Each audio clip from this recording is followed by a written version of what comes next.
Welcome to another episode of the Relationship School podcast. I'm Jayson Gaddis. And I'm Ellen Bader. Married couple. What's up? Yes. All right. I am, speak for myself, glad to be here. Yeah, I'm glad to be here with you. Yeah, I want to quickly thank you all listeners for leaving us reviews. Got a good one. Short one from BDub13. It says, this podcast has been incredibly helpful for me and my family. Love that. Excellent. That's Thanks great. for leaving a review if you've gotten value here. Means a lot. Thanks for the book reviews too, folks. Love it. All right.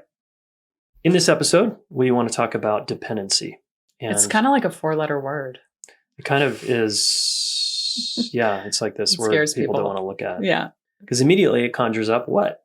Codependency. Codependency. And that's bad. That's and definitely been kind of demonized and can be kind of bad if you're in that. Yeah.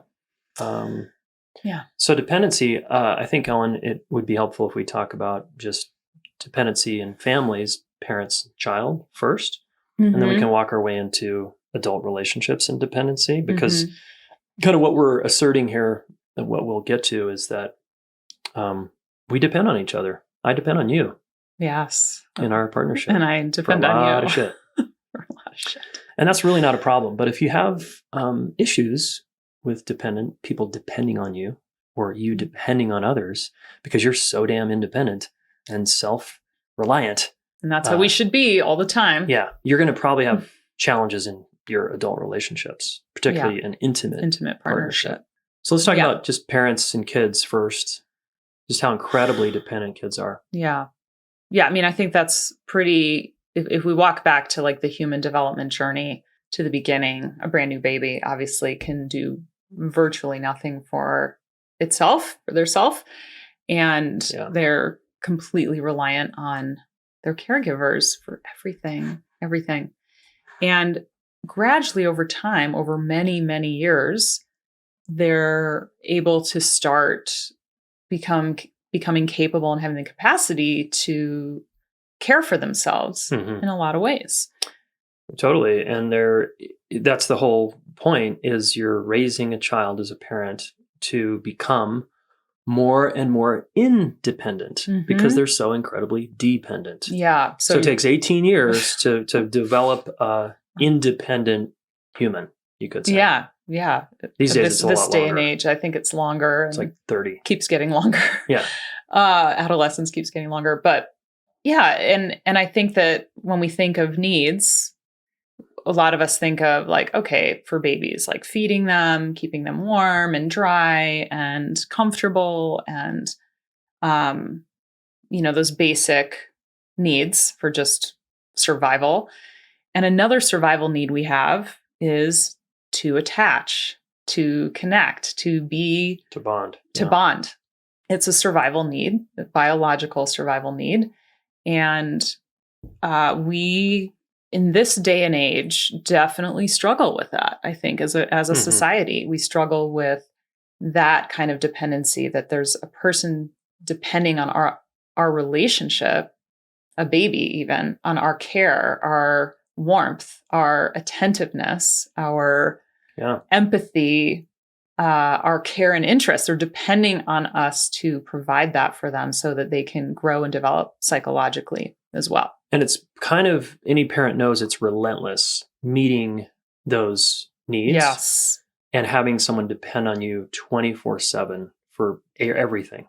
If you didn't want to be a parent, you became one, or you weren't ready, or you're kind of unworked and haven't, done a lot of self-reflection, you might have had the experience of being incredibly triggered by how much a child needs from you and how demanding it is. Any single mother knows how so intense it is to just be so needed, right?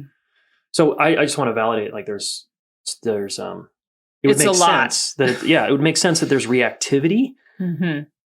Someone like a child depending so much on you day in and day out for years. Yeah, I mean, we get exhausted with that in moments, and we have a lot of support and have done a lot of work and have a lot of training and all of that. And Yeah, and still reach, I'm like, oh my God, wow. I'm at my limit of today. So I can't help. Please, someone help me. Yeah. And so that's really normal, especially because most of us are now parenting in a lot of isolation, in our nuclear family situation.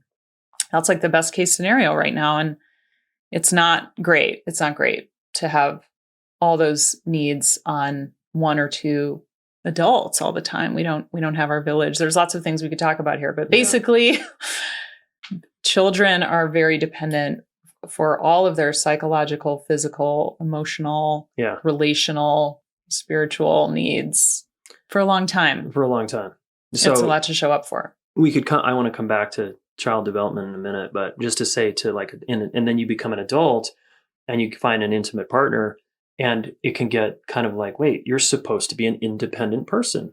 Why do you need so much? Why are you leaning on me? Why do you care if I'm not in a good mood? Yeah. Why does that matter? I'm not available. I work. I don't want to be here for your 24/7 dramas and challenges and obviously we're not kids and we're not we're not also caregivers of a partner necessarily to meet every need of a partner.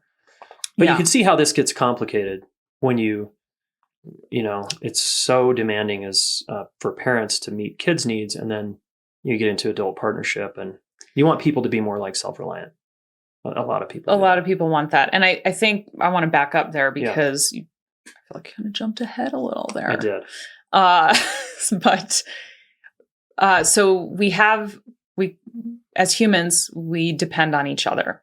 And as we grow and develop, we hopefully over time are developing true independence versus like a forced kind of false independence. And the difference between those is like a true independence is like, wow, I know that I can go do things that are hard or challenging or, take risks in the world because I have this support back here. Of another person. It's like a strength. It's like I have this springboard that's really strong and stable because we've cultivated that over time. So, as you grow and develop as a kid, you can take more and more risks and go away further and further and do new things that maybe your family never even did, all this stuff, because you have this really strong support behind you. That's true independence. And false independence is there's really no support here psychologically. And so I have to rely on myself way earlier or way more often than I'm really developmentally ready to. And I think our society is really bent in that way. We push kids to independence sooner, and definitely like generations before us were maybe more intense about that. But we want babies to like, hey, put yourself to sleep, or hey, just figure out that argument with your sibling or whatever. There's all kinds of things. But if it took your kid, 2 years to walk, whoa, there must be something wrong with your kid. They're not moving toward independence fast enough. Yeah. So something. Yeah, we get really worried about that as a society because we're very independent, self-reliant driven, and we really prioritize that. So let's say you come into adulthood and now you're an adult and you're in a partnership. So why would a partnership trigger stuff that we're like this, this stuff about why do you need me so much? Or, oh my God, I need you so much. This feels really scary or intense, or we don't know how to work this out. That's because we depend on each other. Like I think that's what I'm trying to say is like the partnerships trigger attachment fears because we depend on partners like we depended on parents. Yeah. That's the connection between, that's why attachment theory can be translated from parent-child into adult partnerships, because they're dependent relationships. Does that make sense? Yeah, it does. And this is why, which you've said to me before, like why friendships don't trigger the same level of dependency, irritation, and like overwhelm. Because, we don't live with friends 24/7. Usually we might in college or something, but long term, the dependency attachment the attachment system starts to fire when we're locked in with one other person Yeah. over many years. Yeah. We're sharing a home. We're sharing Stakes finances. are lower with friends. You're the person that helps me with all kinds of things in life, and or child rearing. And in some ways, you partner because you don't want to do it alone. You want to depend on other people. Right. You want to share the journey called life. With and you want person. help with like your mental health or getting up in the morning, or you want help cleaning, or you want help raising a kid. Yeah. And we're we wired choose to be social and to be with each other. Like we're not like isolated. We're not like mammals that just like live in isolation and that's how we are. We're not solitary. We're very social, and we need each other very much for survival. Yeah. And a lot of people kind of suck at this partnership thing because one layer is this dependency stuff gets so activating for people. Yeah. For example, if Ellen and I first got married, let's say, and I'm just making this up, and I really deep down wanted to feel seen by you, but I at the same time didn't want to depend on you to like for that. And I really like I feel like I'm in this tension inside. You're in a bind hey, inside. I want you to know me and you should understand me. Yeah. But I'm not going to like share my inner life with you because I don't really know how to do that. I should be independent. Yeah, and I shouldn't need you. And I didn't really get practice at that. Yeah. And no one really, that wasn't like what I grew up doing with people. And so I kind of don't know how, but I'm sort of expecting this high level of care or understanding. I'm expecting a lot of really complex relational things, even though we're not actually doing the kind of vulnerability and intimacy, sharing, listening that would enable us to be really good at each other. Yeah. Would you be willing to share maybe a historical couple you've worked with or oh gosh. Yeah. There's so many. Just an example so we can kind of bring this down to street level around what you've seen. Around dependency? Around why, this is kind of what's going on, but the couple doesn't think this is what's going on. Yeah. And they're just fighting and they're not getting along. I mean, there's a lot of ways it can show up. Yeah. But a lot of times in a partnership, you have one person who grew up in a family where they didn't depend emotionally on each other. I mean, they did, right? Because we do. Yeah. But it's all underground and it's all kind of like buried. And so a family who sort of is like, we're fine. We're okay. We don't, if we get upset, we just sort of go into our corners and then a few days later come back. And, but underneath that is like, God, I need someone. I need someone to care. I need to know I'm okay. But there's some families that are just really removed from that, those feelings and those needs. So that's one partner. And then the other partner is someone who there was a lot of maybe kind of emotional overlap and like intrusiveness. I have to paint the partners first. Please. And so this other partner is coming from a family where it's like, no, we fought, we argued, it was kind of like almost messy and anxious, let's say, and preoccupied around feelings and upset. And there wasn't a lot of ability to contain or really be differentiated. I might be going fast here, but no, that's good. So these are two partners. They come together, they try to create a relationship, and they have both really different ideas of how you manage internal states and how the partner from that more distant kind of family, dismissing relational needs kind of family, doesn't even know what to say in a lot of these intense situations, like doesn't even have a sense of what's going on inside, but they really want to be known and understood, but they have no idea how to, they don't know how to talk about it or convey it. And they kind of want to get away from these conversations at the same time. So they're like, have no idea what to do here. And then the other partner is constantly feeling like there's not enough here. What are we doing here?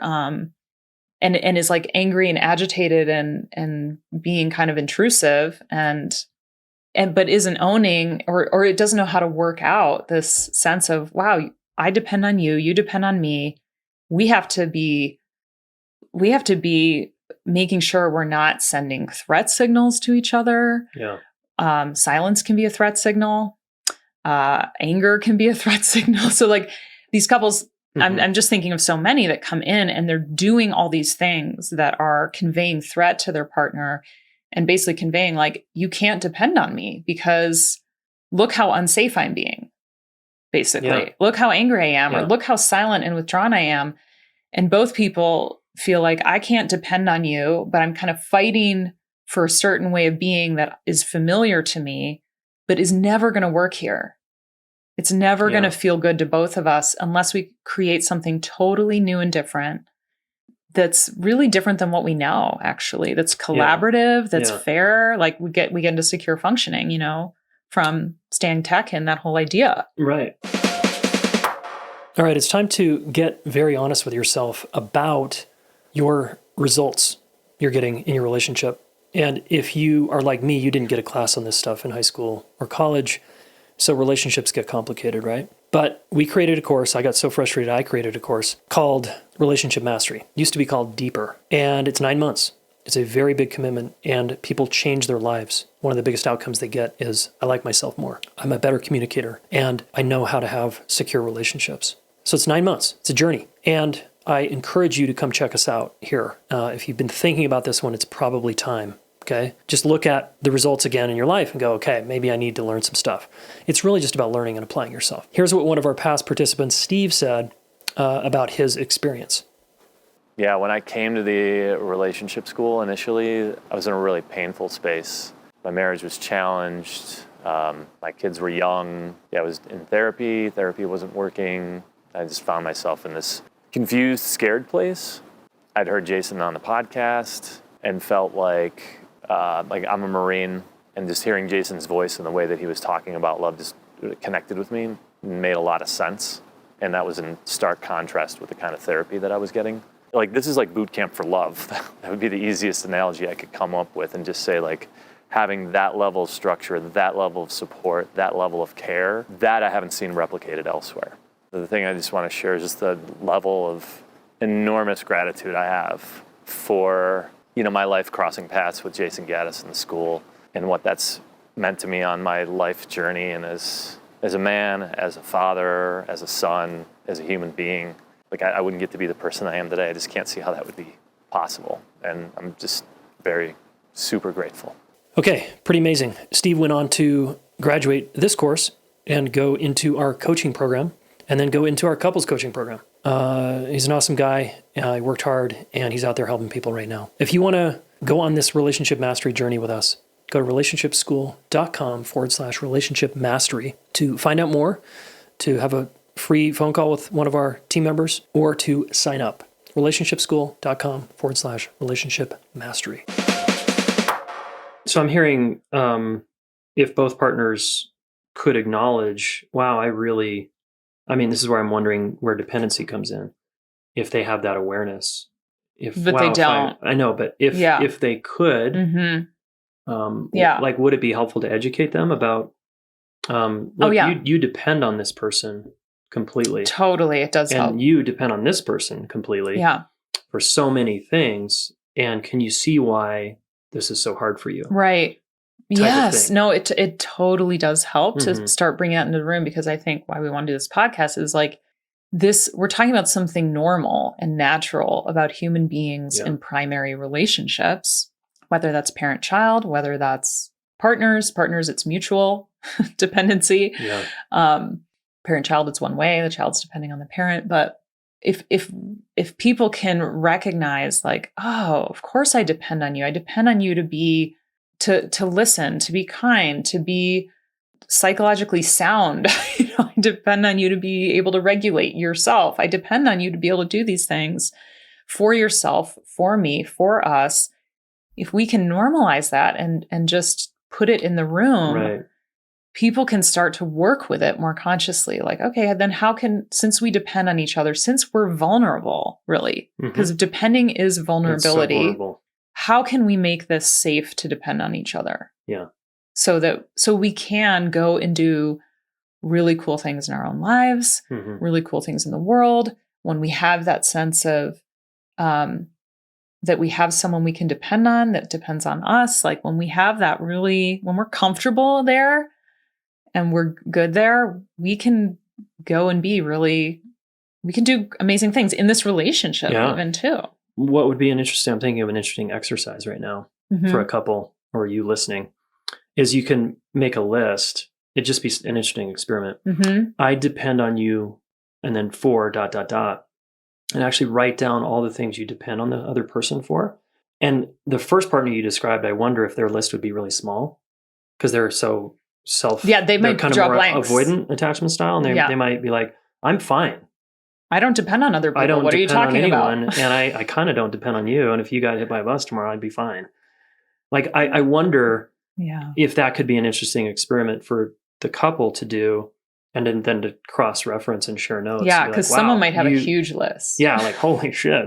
And if we're honest, if you're in sort of a traditional marriage, sort of like one person's the earner, one person's raising the kids, so one person's the provider, it'd be pretty clear, like, what there'd be some obvious ones. Like, I depend on you to like take care of the kids and pick them up and drop them off at school and like get their appointments and blah, blah, blah, blah, blah. And you depend on me for finances and our lifestyle. And that there might be some obvious ones, but I get curious also about the more subtle ones, like the more anxious, the more relational sort of needs, which is like, I depend on you to hold my sadness and my anger when I'm going through something, and for emotional support. And the other person might be like, I don't depend on you for that, and I don't need that. Right. But they do need that because they're going to ultimately complain to the other person that you don't see me, you don't get me, blah, blah, blah, blah, blah. Yeah. It's tricky. It's tricky. There's layers. There are layers. Yeah. But I think we do like to focus on the relational layers, which are, as partners, what are the relational aspects that, relational needs that we're offering and providing here, and I think you said, like, to be with me when I'm struggling, in some way, or to just be kind and caring when I'm under stress, or to help relieve my stress by just being comforting, or like all the things that like human mammals are meant to do. Like, that's why we have each other. That's why we convey feelings through our face, so that you can see someone is experiencing a lot of joy and you want to join them in that, or is experiencing a lot of sadness and you want to join them in that. Like, or be there for them. Just be there or to share in these experiences of life. And that's what we're for. I remember myself in my 20s traveling a lot, being feeling so good that I didn't depend on anyone. Oh yeah. Right? I totally was like that. That being maybe a good stage developmentally it can be a good stage where it's like, I don't need anybody. I'm on my own. Look how independent and powerful I am. Yeah. And then I get a job and I can start like, it's very like orienting, and it can build a lot of self-confidence for a adolescent into age 30 to start to feel really independent and self-sufficient. Totally. So I just want to acknowledge like how awesome that is. But I, at the same time, if I'm honest, I had this kind of secret longing to not be alone. Totally. And I didn't know how to get it. And I didn't know how to, I was like anti-dependent on anyone because that was drilled into my head by my dad and my culture. So, any sort of, I need partnership, or I need to not feel alone, or I need a friend with me right now, or I need other people. That was very unconscious, and I didn't want to admit that, But I had a deep longing for, I don't want to actually do this alone. And I want to be needed, and I want to need someone. And just I love you speaking to that, because it's so human. And something has happened in our society where we really, those feelings of needing each other or wanting someone there can really be dismissed as weak or wrong or, quote unquote needy, which is kind of like the worst kind of human to be, according to, like, if you look around our society, like a needy adult is like, oh, it's so bad. It's really bad. And so therefore, like, a lot of our really normal relational human needs go underground or go into like a shame pile. And it can be really hard to figure out, like, how do I maintain this sense of independence that feels so good Yeah. and be connected to someone else? Like, can I That still also can feel that so also fucking can good. feel so fucking good? Yeah. And we're really advocates for both. Like, Yeah. we're like, yeah, as a mature adult in the world, we get to have both. And we Yeah. want our kids ultimately to have both too. Yeah, these are secure relationships. Yes. So secure, strong attachment is you have yourself and you have what you want relationally, Yeah. right? And then we get into the standing for three principle Mhm. around I got me and I got my cool independent life. You got your cool independent life, and we got Yeah. we got us Mhm. and our cool independent life. Mhm. The we, and the we is much harder. It is. It's I think it's much easier to just do your own thing. 1,000%. Yeah. In some ways. And then it's also And that takes its toll takes its toll out in ways. over time. Yeah. Yeah. Yeah. So I think maybe just summing up here, Mhm.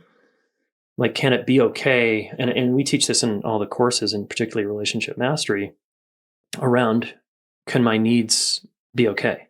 Is it okay to have needs, relational needs? They're valid as an adult. Mhm.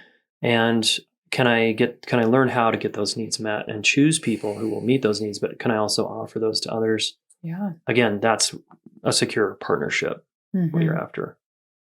Yeah. It's advocating for myself, advocating for you Mm-hmm. and who you are and what Mhm. you want in your life, and then advocating for our shared vision. Yeah, and if we want to go after the we and kind of win at that and just have a really cool ride in this life, we're going to need to acknowledge and be honest about how much we depend on the other Yeah, person and how much they totally. depend on us. And then, oh, that's just true. How do we work with that? How do we work Gosh, with this is that? triggering, but I want you and I want Yeah. us, but man, I'm feeling really invaded or engulfed here.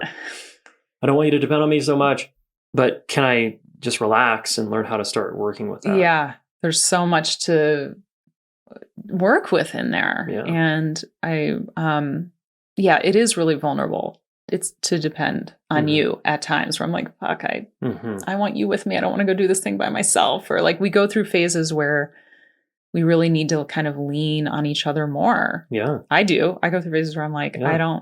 I need you here for this. and then other phases where it's like, oh, I got me right now, and I can come and tell you about things. And Mhm. I don't know. It's Yeah. a flow. Yeah. There's a flow to it. Yeah. Coming in and out and being there Mhm. when we need each other to like kind of get resourced, and then back out into the world we go. Yeah. Yeah. I'm just remembering a quick story that some listeners might have heard in one of our courses. But after our second child, you kind of needed me, or during the pregnancy of our second child, our daughter, Yeah. you needed me Yeah. to show up more, and like you were so dependent on me, and I was kind of going through my own shit, and you really like challenged me in a good way, so that you could depend on me. Right? Yeah. That's how I'm seeing that right now. Yeah. Is you're like, dude, I'm leaning on you. I don't want to like lean in the air here. I need actually something to lean on. Mm-hmm. And because I was not. You just weren't that present. I wasn't being an oak tree. No. I was being like a little brand new fledgling willow tree or aspen that just blows in the wind. Yeah. Snaps. Yeah. Anyway, that's an example of like, sometimes we go through these massive transitions in our life and we really need the person to be more of a rock. And look, I'm depending on you. And sometimes we can't be a rock for the other person. And it's like, hey, what's in the way? What do I need to do to like get stronger so I can hold my person through this challenging moment they're going through? It's another way to like, wow, there's so many times where I've depended on you, you've depended on me. Right. And sometimes we have to be like, hey, I'm depending on you. Can you like get it together a little bit? Can you set that like, crap down? Be here for me. Be here. And yeah, I mean, there's so many. And then we could go into, this is so good, why we need friends, like really, really great, strong friendships, because you're not always going to be there for me. Totally. So I'm going to depend on my friends, my next circle out, Right. We're not 100% reliable. And that's part of why it's vulnerable, because we know that sometimes someone might not be fully present or might not have that capacity, but we want to have that as something we're aspiring to do for each other. And I think we mostly I mean, Yeah. we work it out and figure it out and show up for each other. And yeah, sometimes we're going through our stuff, but it's like, and I'm coming back to us. Yeah. Because it's good for both of us. Like, I think for you in that situation, when you were like, oh yeah, you got reoriented to us. And I think it helped you through the shit you were kind of floundering in. Yeah. Every time. It put things back in perspective for you. So for us, that worked. Yeah, exactly. In that moment. Sometimes a swift kick to the nuts is helpful. It's very helpful. It's good to know how to do that. All right, people. Thanks for listening. As always, thanks, Ellen. Yeah, thank you. Yeah. And be honest, you depend on people. It's okay. So it's okay. Learn how to work with that. Action step at the buzzer here is reflect on this, share it with a friend, or you could do that exercise. You could actually, even if you're single, what are the ways in which I've depended on my last partner or my current partner? How much do I depend on them? And make the list. And like, it's going to be a pretty long list potentially, or pretty short. Notice that. Yeah. All right. Peace out. As you know, I've dedicated my life to helping people with their relationships, right? I want to solve this problem so that all of you can work through your differences and have fulfilling, amazing, badass partnerships and relationships, family, coworkers, friends, whoever. And I have trained a ton of relationship coaches, almost 100 certified relationship coaches, to help you specifically work through your relationship challenges. So I want to invite you to a special deal we're offering to the podcast listener where you can get 50% off your first month of coaching with one of our amazing relationship coaches. Okay, if you're tired of therapy, it feels like that's going around in a circle, or you want to actually set goals and accomplish your relationship goals, hire a relationship coach. Okay, go to relationshipschool.com/get coaching now, and then use the coupon code FIRST50 to get the 50% deal off your first month of relationship coaching. Super psyched to have our amazing coaches serve you and help you get to the next level. Hey, thanks so much for listening. Please subscribe to this YouTube channel. Share one of these videos with a friend. We want to help the planet get their act together around relationships, and you are one of them, so thank you.